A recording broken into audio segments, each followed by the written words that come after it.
एक समय की बात है। एक बड़े और घने जंगल के बीचों बीच एक विशाल आम का पेड़ था।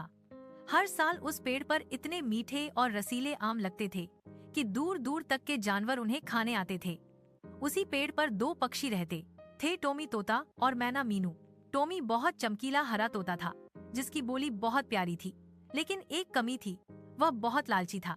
अपने लिए सबसे अच्छे, सबसे मीठे और सबसे बड़े आम छुपा लेता था। दूसरी तरफ मीनू मैना दयालु और समझदार थी। वह सभी जानवरों को बराबर फल बांटती। हर सुबह जब सूरज निकलता, दोनों पेड़ के ऊपरी हिस्से पर बैठ जाते। नीचे हिरण, खरगोश, गिलहरी और कई पक्षी फल गिरने का इंतजार करते। एक दिन मीनू ने देखा कि टोमी ऊपर की टहनी से सबसे पका हुआ आम तोड़कर अपने घोंसले में छुपा रहा है। उसने प्यार से टोमी को समझाया, टोमी, भगवान ने यह पेड़ सभी के लिए बनाया है, इतना लालच मत करो। टोमी ने गर्दन हिलाकर कहा, अरे मीनू, तुम बहुत दयालु हो, लेकिन मुझे बड़े बड़े मीठे आम ही चाहिए।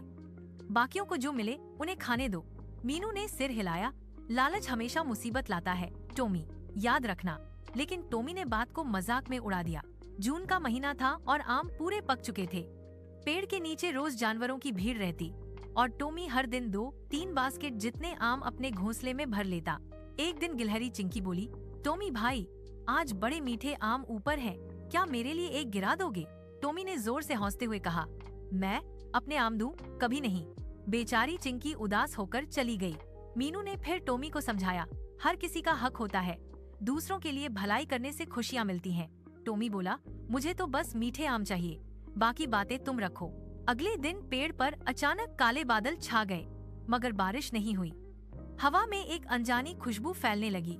ये वही समय था जब जंगल में एक खास मौसम आता था, मधुर हवा का दिन। इस दिन पेड़ों पर जो फल पकते थे वे थोड़ा चमकने लगते थे। यह प्रकृति का संकेत था कि किसी भी जीव को जरूरत से ज्यादा नहीं खाना चाहिए। मैना मीनू यह जानती थी, लेकिन टोमी के कानों पर जूं नहीं रेंग रही थी। उसने सोचा, अगर आज सबसे ज्यादा मीठे आम मिलते हैं तो मैं पूरे पेड़ के मीठे वाले आम ले लूंगा। और वह ऊपर सबसे ऊंची टहनी पर पहुंच गया। वहाँ 3 चमकते हुए सुनहरे आम लटके थे। टोमी बोला, ये तो मेरे हैं, दुनिया का कोई भी पक्षी ऐसे आम नहीं पाएगा। उसने तीनों आम तोड़कर अपने घोंसले में भर लिए और घमंड से बोला, अब जंगल का सबसे मीठा फल मेरे पास है। रात हुई, चांद पेड़ की टहनियों पर चमक रहा था। टोमी घोंसले में बैठा था। उसने पहला चमकता हुआ आम खाने की सोची। जैसे ही उसने पहला कौर लिया, चक, उसका दिमाग घूम गया। यह आम तो बहुत ज्यादा मीठा था, इतना मीठा कि उसकी जीभ जलने लगी। उसने तुरंत पानी पिया, लेकिन उसे कुछ फायदा नहीं हुआ। मीनू उसके पास आई, टोमी क्या हुआ, ठीक हो? टोमी कुछ बोल नहीं पाया, उसके मुंह से आवाज भी नहीं निकल रही थी। मीनू ने आम को देखा और समझ गई, टोमी, ये चमकते आम सिर्फ उन जीवों के लिए मीठे होते हैं जो इन्हें बांटते हैं। जो लालच करते हैं उनके लिए ये कड़वे और जलन वाले हो जाते हैं। टोमी डर गया, मुझे पता नहीं था, मैंने ये आम सबके साथ बांटे नहीं। मीनू ने प्यार से कहा, मैंने कहा था ना, लालच हमेशा नुकसान करता है। अगली सुबह टोमी की हालत खराब थी। वह पेड़ पर उड़ भी नहीं पा रहा था। उसके घोंसले में छुपाए हुए सारे आम अब काले पड़ चुके थे। जंगल के सभी जानवर आए और बोले, टोमी, अगर तुमने आम हमारे साथ बांट लिए होते तो यह दिन नहीं देखना पड़ता। टोमी रोते हुए बोला, माफ कर दो, अब मुझे समझ आ गया कि लालच कितना बुरा होता है। और मीनू, तुमने जो कहा था वह सच था।